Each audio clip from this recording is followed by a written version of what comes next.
¿Cómo les va? ¿Qué dicen? Muy buenas noches. Nueva edición de Lo que se viene televisión. Esta noche vamos a tener la presencia de Emilio Jatón, intendente electo de la ciudad de Santa Fe. Con Emilio vamos a repasar un poco cómo es el proyecto en poco tiempo más, ¿no? De asumir el cargo, 10 de diciembre, se pasa el tiempo volando sin lugar a dudas. Y aquellos proyectos que estaban incluidos en lo que es el plan de gobierno que planteó en su momento Emilio para la ciudad de Santa Fe, sin lugar a dudas contemplan también no solamente la ciudad. Uno sabe que el intendente de Santa Fe es una persona importante en lo que refiere al ámbito metropolitano, digamos, y en todo caso no solamente debe pensar la ciudad, sino que debe pensar el área de influencia. Complementariedad, posibilidad de diálogo, capacidad de negociación, serán sin lugar a dudas uno de los puntos fundamentales que van a rodear el hecho de la eficiencia de una gestión. En el segundo de los bloques vamos a estar conversando con Mariano Granato. Mariano está encargado de lo que es el Plan ABRE en la provincia de Santa Fe, distinguido por la Universidad Católica Argentina, reconocido por esa institución como una de las formas en que el Estado ha logrado dar respuesta a las necesidades sociales instauradas no solamente en Santa Fe, sino en todo el país prácticamente. Pero Santa Fe tiene una política de Estado distinta y ha logrado atemperar, según lo que ha certificado la propia Universidad Católica, los efectos de la desigualdad difícil, concreta, que nos atraviesa a los argentinos. En tercer lugar, vamos a estar hablando con un arqueólogo, con Gabriel Coco. ¿Para qué? Para ver cómo es la investigación que se está haciendo de manera paralela a lo que es la refacción de la casa del Brigadier López y buscar, en todo caso, a través de los estudios, encontrar aquellas respuestas que las historias y que, en todo caso, la historia misma nos depara para la ciudad de Santa Fe. Los auspicios y el desarrollo del programa.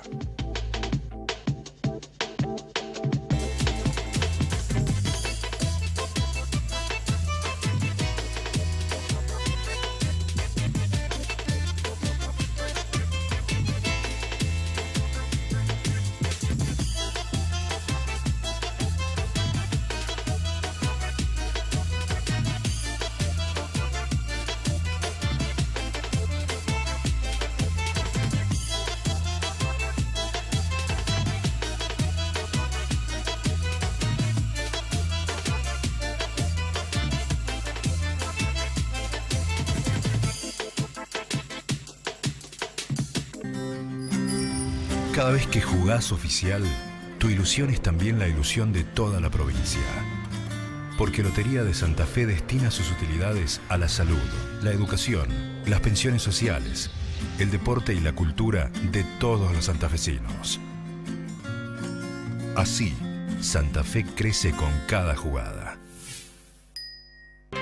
El Consejo Profesional de Ciencias Económicas tiene a disposición un servicio que permite verificar la habilitación para el ejercicio profesional. Consulte ingresando a www.cpn.org.ar. Consejo Profesional de Ciencias Económicas, en defensa del ejercicio legal de la profesión. Somos la empresa inmobiliaria con más experiencia. Seguimos haciendo realidad sus más preciados proyectos. Guastavino e Invert, su inmobiliaria de confianza en Santa Fe y Santo Tomé. Mi corazón con el Kini late más. Elegí 6 numeritos y a ganar, siempre a ganar. No dejemos de soñar. Kini 6, vos sos mi amor. Vamos todos a jugar. Dale, prendete. Vos también hacete fanático al ritmo del Kini 6 y vení a festejar todas las semanas.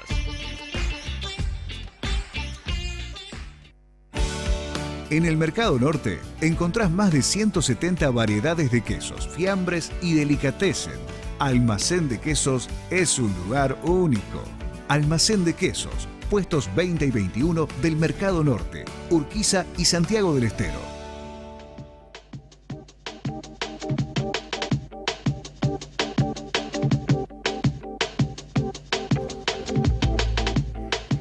Emilio, muy buenas noches, ¿cómo te va? ¿Cómo andás, Héctor? Bien, muy bien, muy bien.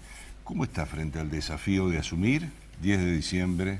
Faltan días nada más. Sí, yo quisiera que falte más tiempo, porque en verdad que armar equipos y afrontar este desafío no es una cuestión menor, lo sabíamos, estamos preparados para eso, estamos tratando de conformar equipos, pero no sabemos con qué nos vamos a encontrar. Vos podés armar el equipo mejor y cuando llegues a un lugar te das cuenta que no tenés los elementos para poner a trabajar el equipo. Así que es todo una incertidumbre. Primero, estamos en este proceso de transición, pidiendo información y todo eso, pero después el gran momento es, abrimos la puerta, ¿qué encontramos adentro? Bueno, eso sin lugar a dudas la estructura, la herramienta del Estado, digamos, representa en todo caso experiencia de gestión, el hecho de poder acompañar, digamos, con un grupo de gente en cada área específica, sí. Digo, ayuda sin lugar a dudas.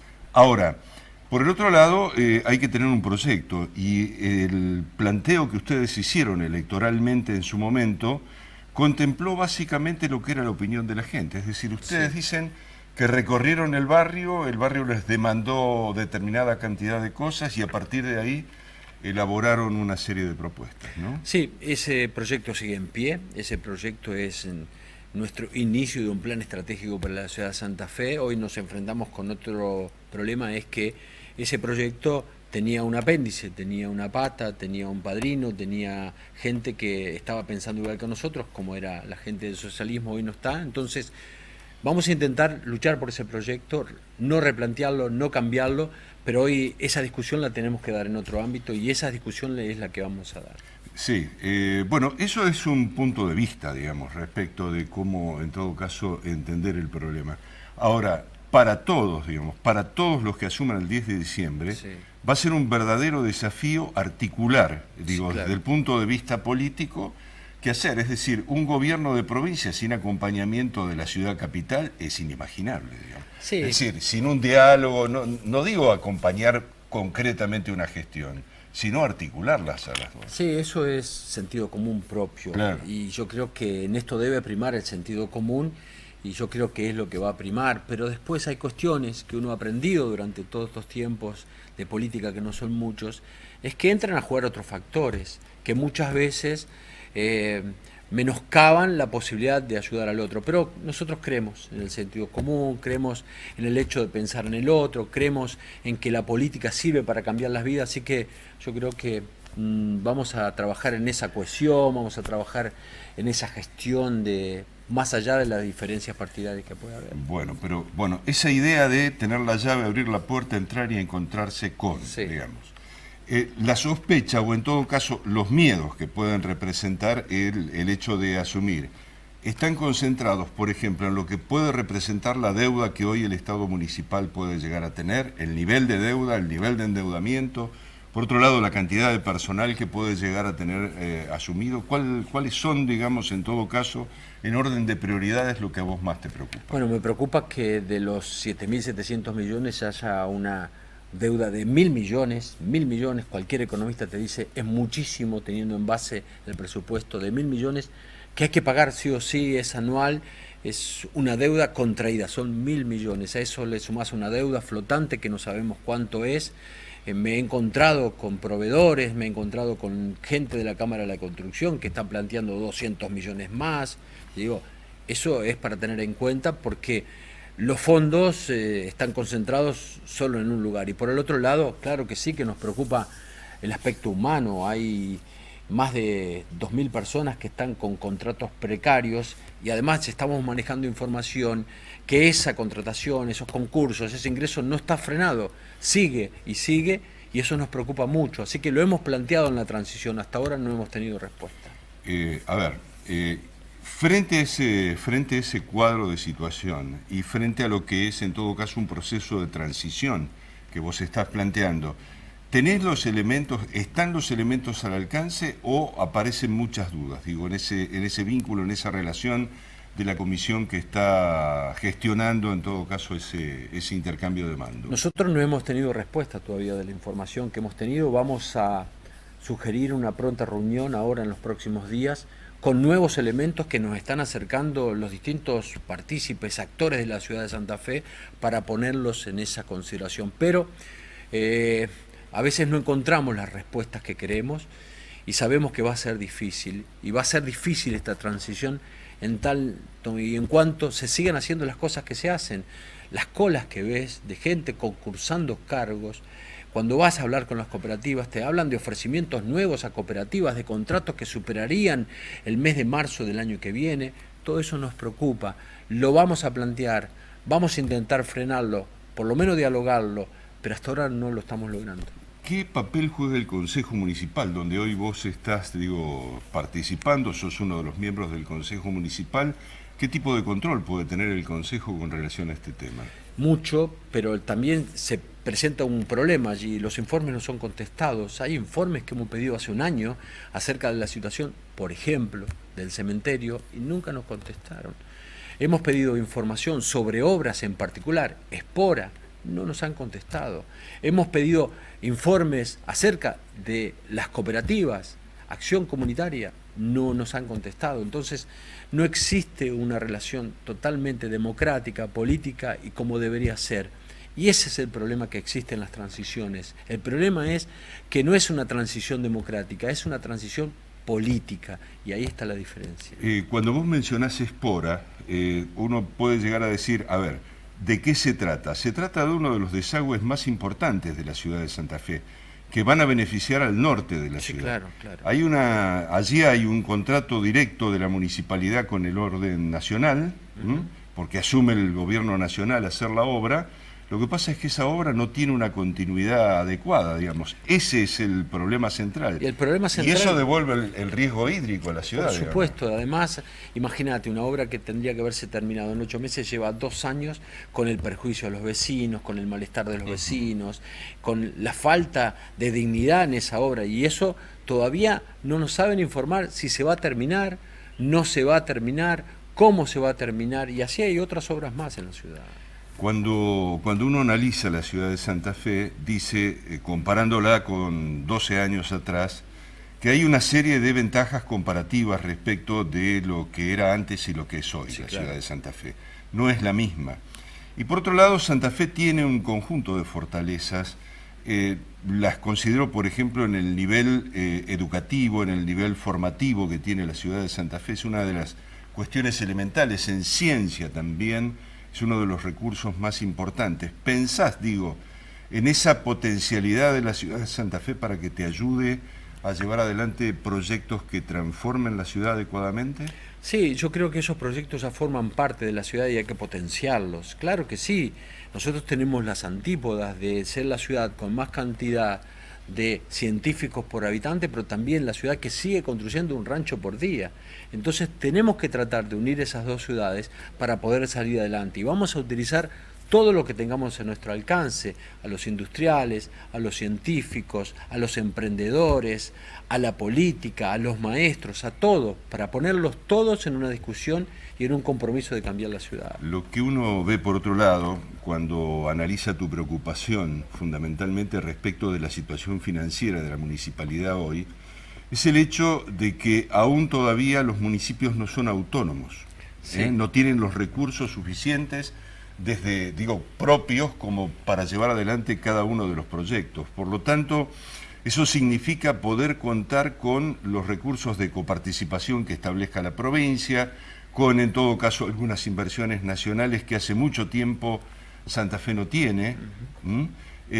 ¿Cómo pensás, resolver un problema de esa naturaleza? Porque tal vez ahí esté uno de los puntos centrales, el talón tal vez, de referencia de qué es lo que puede hacerse con la gestión, ¿no? Claro, yo creo que primero hay que cifrar las prioridades, y una vez que vos tengas las prioridades, sacar el costo de esas prioridades y a partir de allí ver de dónde sale el dinero.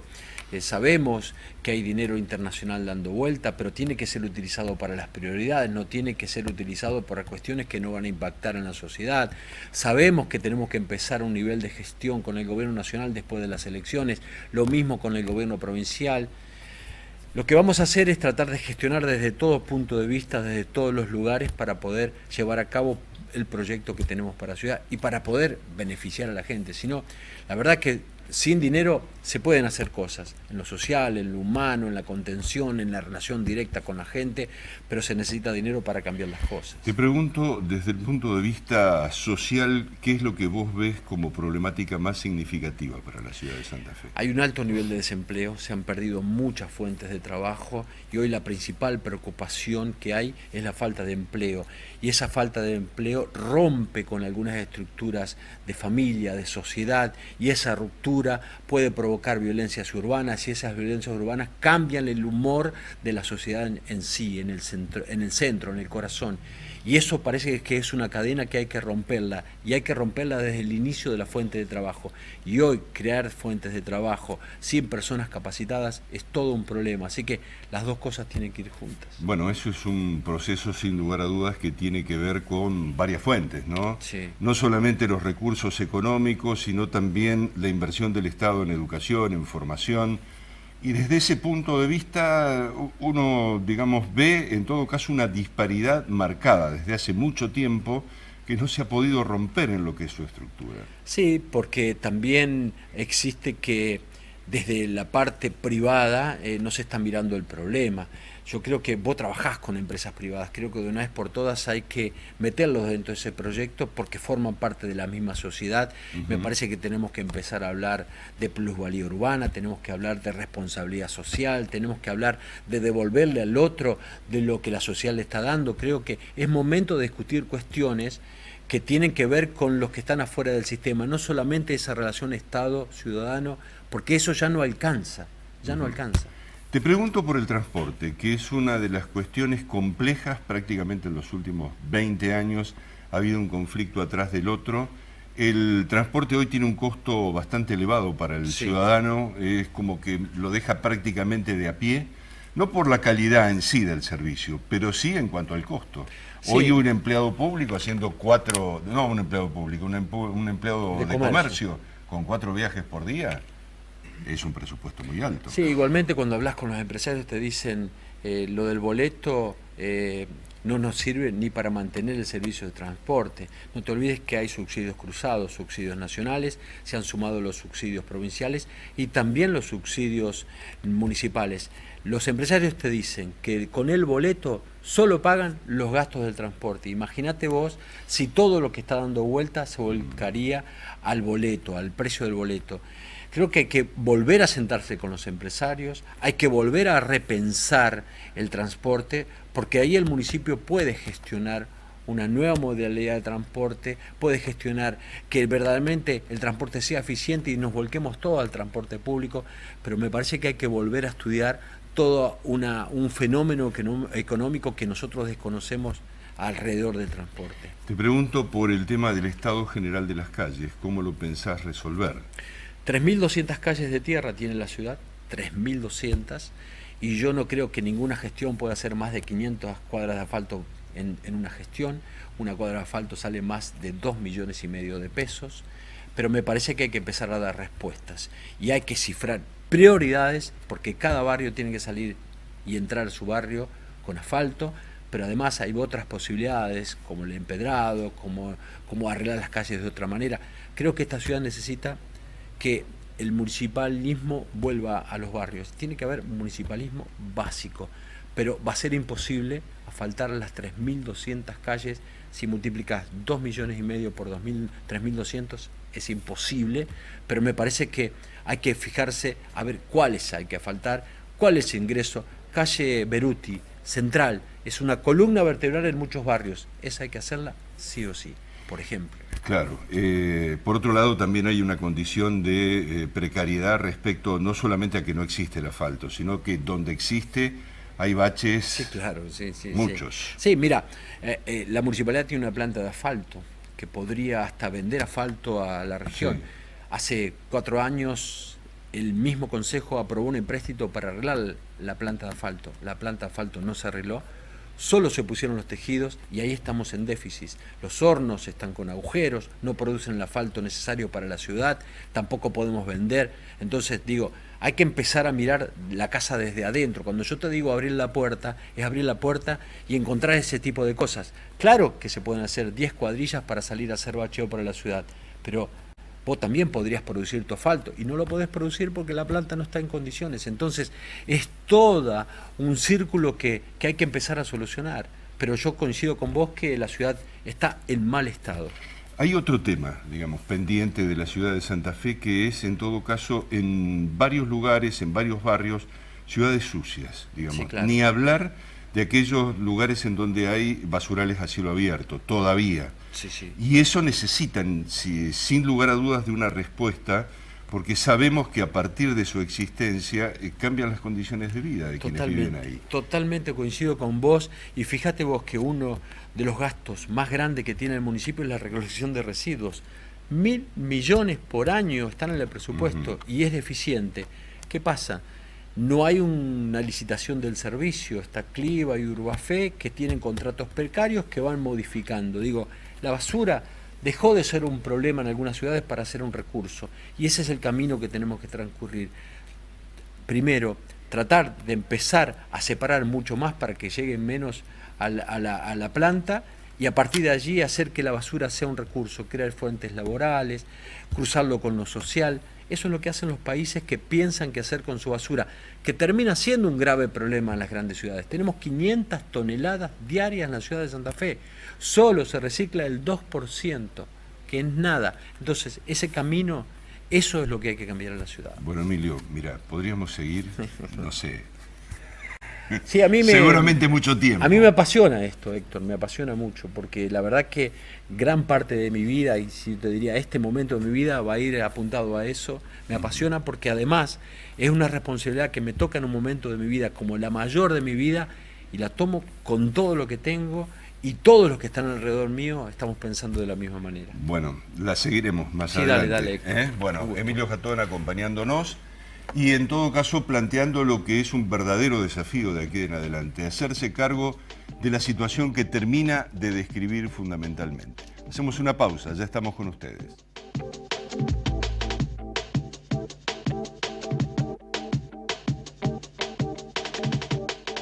Guastavino e Invert atiende con más eficiencia el norte de la ciudad y zona de influencia. Guastavino e Invert, presencia territorial en Aristóbulo del Valle al 5700. Mi corazón con el Kini late más. Elegí 6 numeritos y a ganar, siempre a ganar. No dejemos de soñar. Kini 6, vos sos mi amor. Vamos todos a jugar. Dale, prendete. Vos también hacete fanático al ritmo del Kini 6 y vení a festejar todas las semanas. Jerárquicos Salud. Asociate llamando al 0800-555-4844. Ingresá a nuestro sitio web jerárquicos.com o descarga nuestra aplicación Jerárquicos Móvil. Jerárquicos Salud. Más de 20 años brindando servicios de salud. El Consejo Profesional de Ciencias Económicas tiene a disposición un servicio que permite verificar la habilitación para el ejercicio profesional. Consulte ingresando a www.cpn.org.ar. Consejo Profesional de Ciencias Económicas, en defensa del ejercicio legal de la profesión. Cada vez que jugás oficial, tu ilusión es también la ilusión de toda la provincia. Porque Lotería de Santa Fe destina sus utilidades a la salud, la educación, las pensiones sociales, el deporte y la cultura de todos los santafesinos. Así, Santa Fe crece con cada jugada. Guastavino e Invert atiende el mercado santotomecino y zona de influencia. Avenida 7 de marzo 1563. Guastavino e Invert, líder inmobiliario en la región.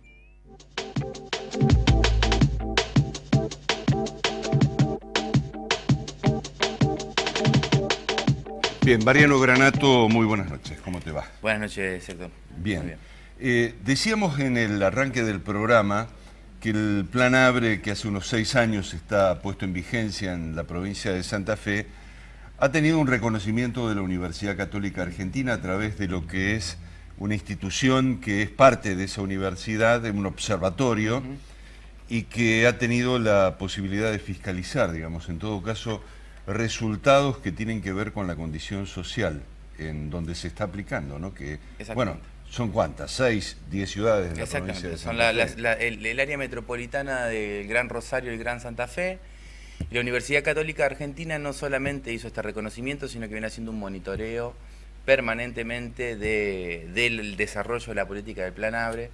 Este reconocimiento se suma a uno anterior de la Organización de los Estados Americanos, que también reconoce la política pública como una política trascendente y como el camino correcto a transitar en los estados subnacionales respecto de las políticas sociales, ¿no? Un aprendizaje realmente interesante que hemos hecho en estos años, principalmente por la voluntad política de los dos gobernadores que sostuvieron la política de invertir recursos en lo social, y como segunda medida de haber encontrado un mecanismo de trabajo de un Estado fragmentado que lo hemos podido volcar en esos territorios priorizados de una forma realmente eficiente, una forma eficiente y transparente de llevar adelante las políticas sociales, que siempre fueron un recurso para el clientelismo, para una serie de dificultades que iban incrementando ese círculo vicioso que han sido las políticas sociales en la experiencia, por lo menos mucha experiencia de las políticas sociales en los áreas de la democracia de la Argentina. Entonces, haber sido parte de eso y seguir construyendo una forma de entender las políticas sociales realmente enorgullece, y bueno, uno tiene pretensiones de que haya continuidad más allá de los cambios de gobierno, de que el plan ABRE como idea, de que las políticas públicas que tienen penetración en el territorio, que escuchan a los vecinos, que escuchan a las organizaciones sociales en cada uno de esos territorios puedan tener alguna continuidad para seguir modificando, porque efectivamente una política social no tiene un impacto, no es como hacer una obra pública que tiene un impacto directo, no es matemático, ¿no? Las políticas sociales trabajan con gente y se evalúan a partir de procesos. Por eso, haber hecho no solo la Universidad Católica Argentina, que es un organismo, para que la gente que no lo conoce, un organismo muy reconocido en términos de medir y evaluar políticas sociales. El espacio más creíble que ningún sector político discute respecto de la evolución de la pobreza de los últimos 30 años de la Argentina. Sí, ahora, ¿qué es lo que pasó, Mariano, digamos? Porque a pesar de esa intervención, uno lo que escucha de algunas organizaciones sociales, y sobre todo en los últimos 15, 20 días, una protesta concreta respecto de un empeoramiento de la situación social.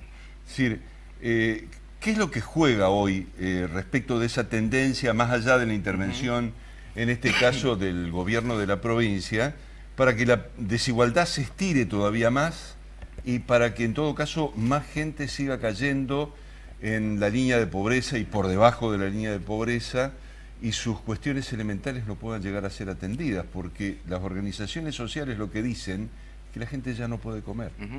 Es que es así de sencillo. O sea, la política social más importante en cualquier lugar del mundo es la política económica, Héctor. O sea, si la economía no funciona, no hay política social que pueda compensar eso. Si la familia efectivamente no tiene una posibilidad de hacerse de recursos propios porque la economía no funciona y no hay trabajo, no hay política social que alcance. Entonces terminan siendo parches a una situación que de fondo, que describía Emilia hace un rato, que tiene que ver con el desempleo, el empeoramiento de la economía, de que esa cantidad de familias que hoy no tiene ingresos suficientes para llegar a fin de mes a comer todos los días.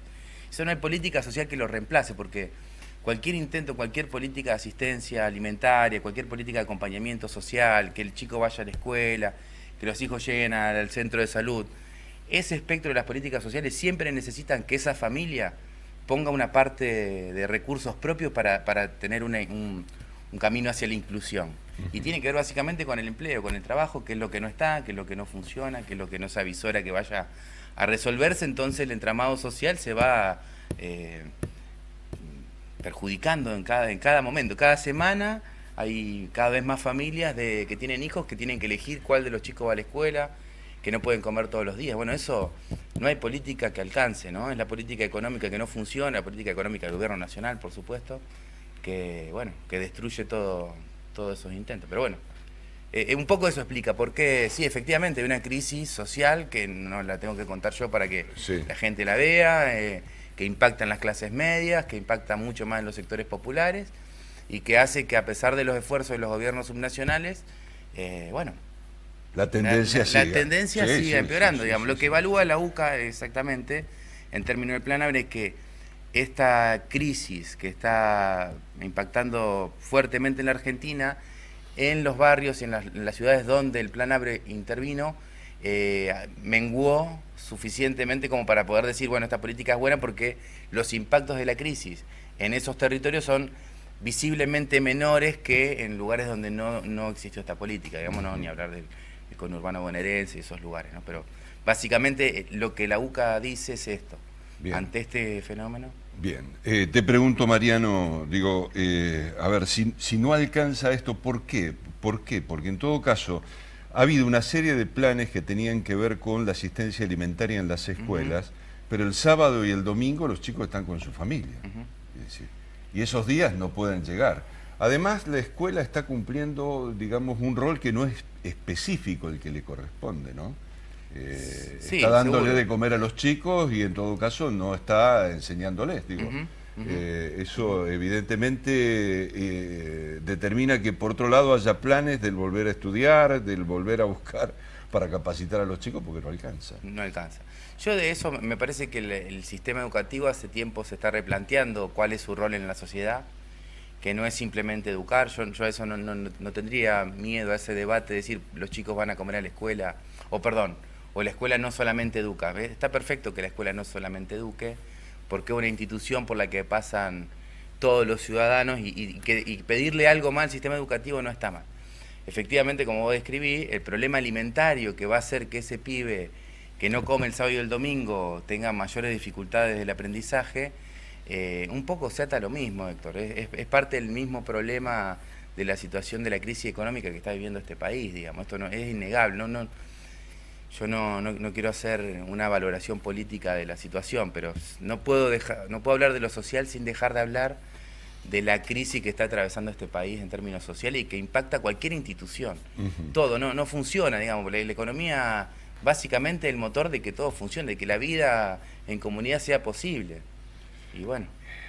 ¿Las organizaciones sociales qué papel cumplen en esto, digo? Las organizaciones sociales depende de cuál es el vínculo que el Estado le plantee. Nosotros, desde el Plan ABRE y el gobierno provincial en general, hemos generado un vínculo de respeto con las organizaciones sociales y un vínculo en el que trató de terminar con una historia de vínculo entre las organizaciones sociales y el Estado, que era solamente de transferencia económica y transferencia del problema. O sea, el Estado provincial, que conozco más, estuvo acostumbrado todo el tiempo con esas organizaciones sociales en transferir una cantidad de recursos y transferirle el problema. Entonces, bueno, yo te doy una cantidad de recursos para la asistencia alimentaria y el problema es tuyo, yo como Estado no hago más nada.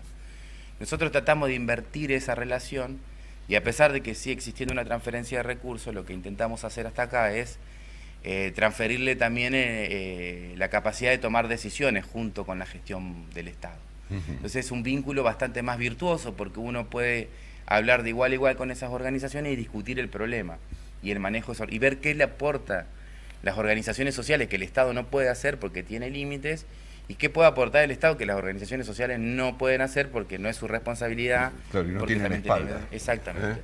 Pero pero eso debe funcionar sobre la base de un consenso, digamos. Sí, yo no me imagino, en todo caso, un Estado diciéndole a una organización social, bueno, esta es la política y que la organización social vaya y la cumpla, claro. ¿No? Tampoco.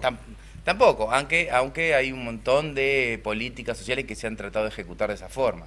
Yo digo, para mí las organizaciones sociales tienen un rol fundamental, primero porque son las que están, o sea, el Estado a las 13 horas se retira, cierra sus puertas, el centro de salud, la escuela, y las organizaciones sociales siguen en la vida de esa comunidad.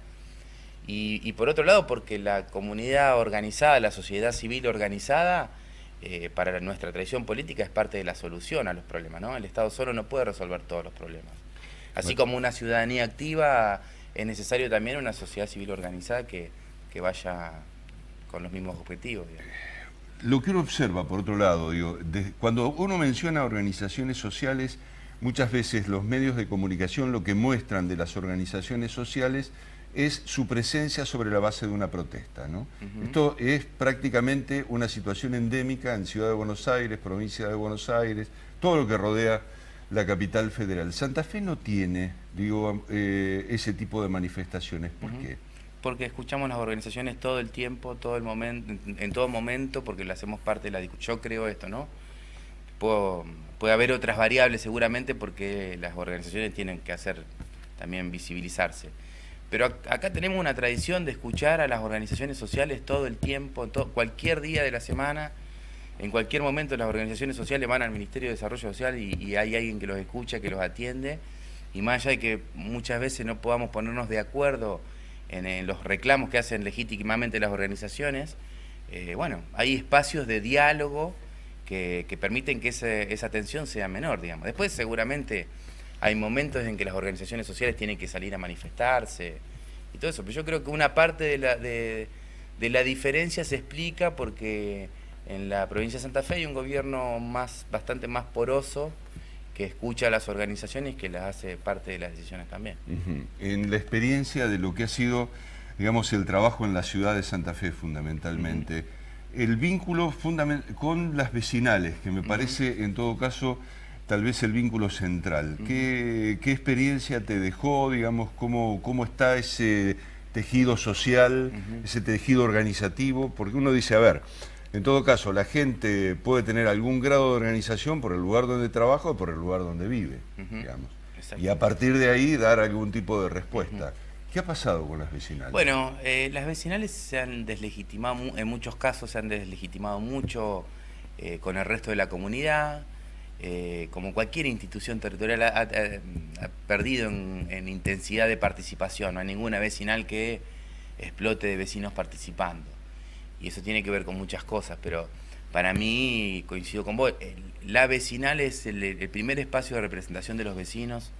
Nosotros siempre hemos tratado de fortalecer esos espacios como espacio de participación, y por supuesto hay vecinales que andan muy bien y que son muy abiertas a su comunidad, y vecinales que se cierran y que no escuchan a sus vecinos, que bueno, y eso uno lo ve en el barrio, digamos, ¿no? Cuando la vecinal no funciona, los vecinos dan cuenta de eso y bueno, y no participan y no es referencia para nada, y en lugares donde las vecinales funcionan y son, bueno, más participativas también se nota rápidamente. Te pregunto por último, porque si uno ve la vecinal en todo caso, en los últimos tiempos lo que ha visto de las vecinales ha sido una presencia activa en el reclamo por el tema de la inseguridad, ¿no?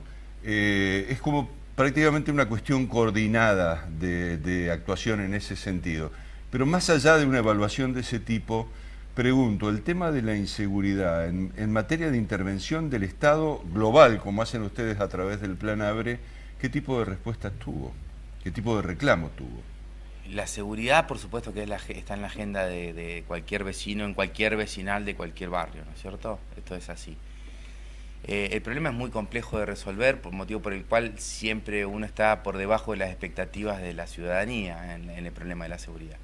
Nosotros estamos convencidos que el problema de la seguridad es una parte del problema, pero que el problema más grande es la violencia y que sobre eso hay que actuar, sobre la violencia, sobre la forma en que se resuelven los conflictos, sobre la forma en que se vincula a la gente, que básicamente una podría llamar el fenómeno de la violencia, es sobre el que hay que actuar. Y ahí hemos actuado desde hace mucho tiempo con políticas sociales activas, de trabajo con jóvenes, de trabajo de reducción de esos niveles de violencia y de mediación comunitaria.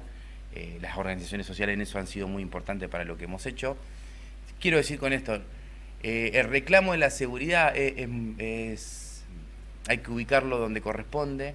No es solamente un problema de policiamiento, eso es una parte del problema, pero hay una cosa que es bastante más compleja, que es la violencia, que hay que hablar bien, ¿no? Uno ha escuchado, sobre todo en la campaña electoral, y lo sigue escuchando, como el tema de la seguridad como un instrumento para hacer proselitismo, ¿no? Y ponen en la culpa la seguridad. La seguridad no se va a resolver mágicamente, no depende solamente de un espacio político ni una gestión de gobierno, sino que tiene que ver con esto, con que la gente tenga para comer. O sea, el piso siempre es determinados niveles de inclusión social. Si no hay un piso de inclusión social, después lo demás es inalcanzable. Entonces, bueno, yo creo que ahí hemos aprendido mucho. Por supuesto que nos ha faltado tiempo para seguir desarrollando políticas para incluir a los que menos tienen, digamos. Mariano, gracias por venir. No, por favor. Mariano Granato, entonces, encargado del Plan ABRE. Bueno, lo sometimos en la última parte de la conversación sobre uno de los temas álgidos que plantea en todo caso la ciudadanía de Santa Fe, el tema de la inseguridad. Su respuesta es la propia de un funcionario que en todo caso ha trabajado durante los últimos años básicamente en tratar de construir solidaridad entre los propios vecinos, allí donde ha podido actuar. Ya venimos.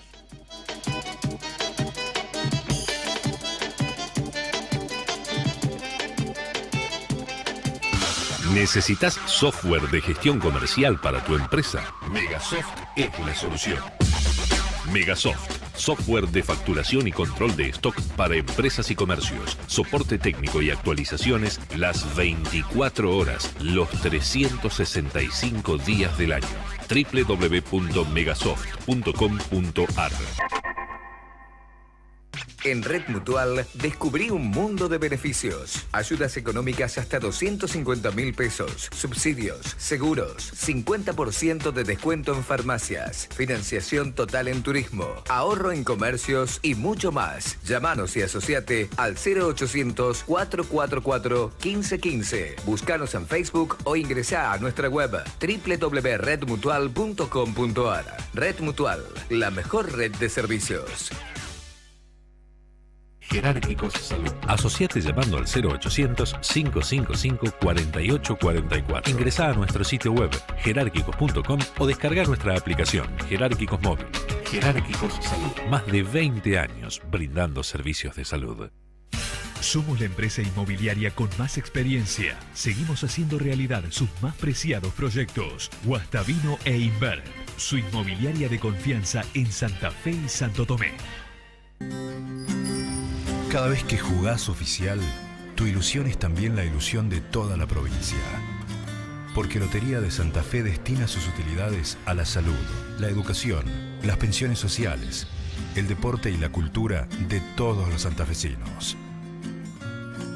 Así, Santa Fe crece con cada jugada. En el Mercado Norte encontrás más de 170 variedades de quesos, fiambres y delicatessen.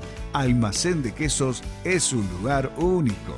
Almacén de Quesos, puestos 20 y 21 del Mercado Norte, Urquiza y Santiago del Estero.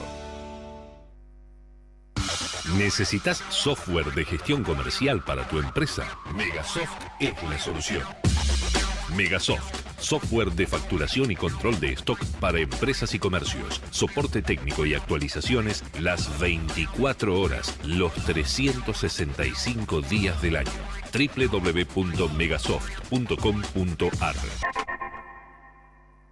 En Red Mutual descubrí un mundo de beneficios. Ayudas económicas hasta 250.000 pesos. Subsidios, seguros, 50% de descuento en farmacias. Financiación total en turismo. Ahorro en comercios y mucho más. Llámanos y asociate al 0800-444-1515. Búscanos en Facebook o ingresá a nuestra web www.redmutual.com.ar. Red Mutual, la mejor red de servicios.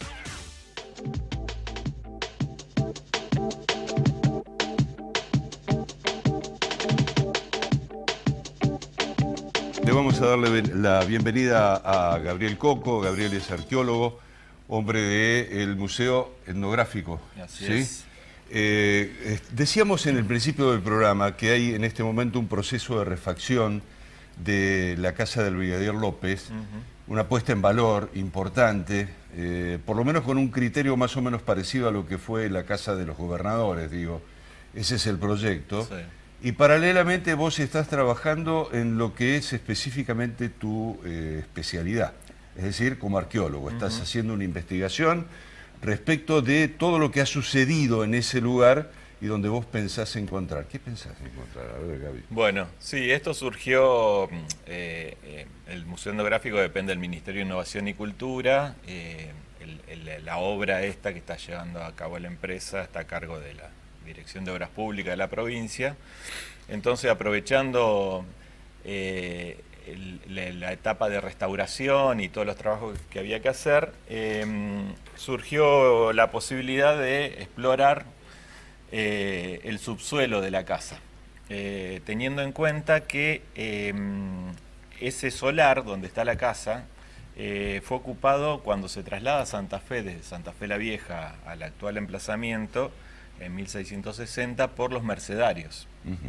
En el otro solar, el que da calle Buenos Aires, sobre ese el lugar y 9 de julio, estaba la iglesia de los mercedarios. Y estos eran los fondos de la iglesia.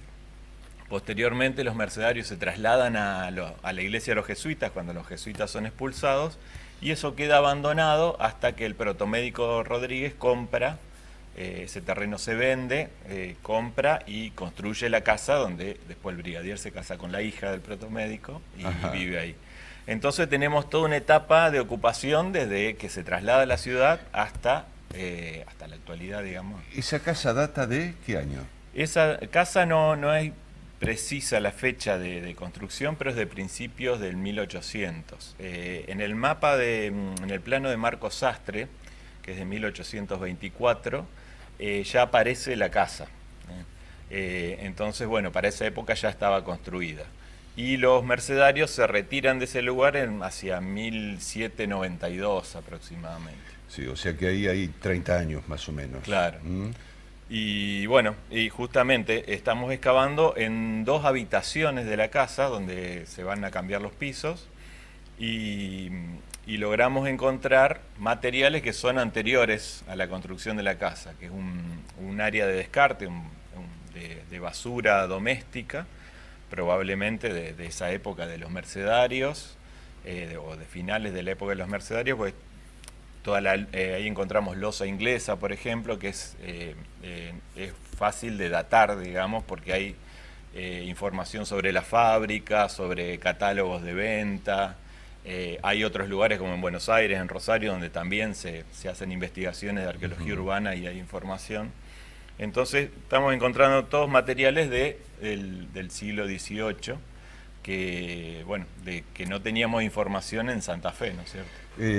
Gabriel, yo me imagino, digamos, que cada vez que, en todo caso, ustedes llegan a un lugar, depende de lo que encuentran, en lo que es la especialidad de la arqueología, seguramente van a tener distintas herramientas que les permitan actuar en la investigación, ¿no? No es lo mismo encontrar una loza que encontrar un resto humano, que encontrar otras cosas, digo. Y a partir de ahí empezar a trabajar con un mundo que es absolutamente amplio. Exactamente. En este caso, bueno, nosotros vamos excavando. Había expectativas también dentro de el solar que ocupa la casa de que aparezcan restos humanos, porque en las iglesias de los mercedarios, como en todas las iglesias, se enterraban a las personas, digamos, eran los cementerios, y en algunos casos también fuera de las iglesias. Pero bueno, no es el caso. Probablemente todas las viviendas que ocupan la otra parte del solar, allí si quedó algo, quedó ahí. Así que nosotros, bueno, excavamos la superficie más amplia que pudimos dentro de lo que es las habitaciones y tratamos de relacionar los hallazgos arqueológicos con la arquitectura de la casa. Y hay algo muy interesante porque en la habitación que estamos excavando ahora apareció una pared de tapia, una parte de una pared de tapia que se ve que la reutilizaron en la construcción de la casa del brigadier. Es decir, no es original, la casa está construida con ladrillos cocidos en la base y ladrillos de adobe. La tapia es tierra apisonada y es la forma en que se construían las viviendas en Santa Fe la Vieja y en Santa Fe en el periodo colonial hasta el 1700. Y el componente que encontramos dentro de la tapia, de la tierra, tiene huesos de pescado, otros huesitos, pedacitos de loza de cerámica, que son los mismos que estamos encontrando en la excavación. Es decir, que de ahí sacaron la tierra y bueno, estamos viendo las distintas etapas constructivas en ese solar. La última pregunta que te hago. Vos hablabas recién de 2 habitaciones. Queda un patio en todo caso dentro de la propiedad. Sí. ¿No es lo mismo tal vez lo que puedan ser la conservación de los residuos en un patio que debajo de 2 habitaciones? ¿Qué pasa con eso? Probablemente, bueno, ahí en las habitaciones se conservó mejor, digamos, pues tuvo el piso y estuvo como sellado. Encontramos muchos huesos de animales que están muy bien conservados. Pero también la idea es ver si podemos explorar algo en el patio. En el patio hay un aljibe, en el segundo patio, que es el aljibe original de la casa, que tiene una cisterna a la que bajamos. Obras Públicas llamó a los bomberos, con los bomberos se hizo todo un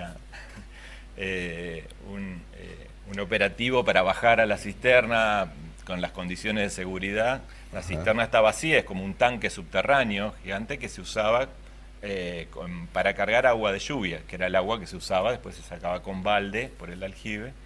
Entonces esa cisterna tiene 3 metros, más de 3 metros de diámetro y ocupa gran parte del patio. Así que bueno, eso también es interesante y es otra, no se ve, digamos, uno ve nada más que el aljibe, pero debajo no se imagina semejante estructura que hay debajo, ¿no? Bueno, Gabriel, gracias por venir. Y Gracias en a todo vos. caso después lo seguimos al tema porque, a ver, cada vez que hay un trabajo, una intervención de ustedes, hay un pedazo de historia muy grande y hay respuestas, que en todo caso es lo que se está buscando, ¿no? Exactamente. Le damos la bienvenida a Lito Barbotti. Lito, buenas noches, ¿cómo te va? ¿Qué decís vos?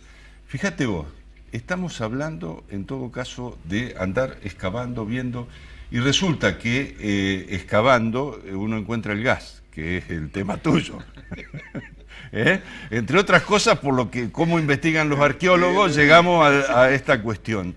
Y te pregunto, básicamente, tenemos 2-3 minutos para conversar contigo.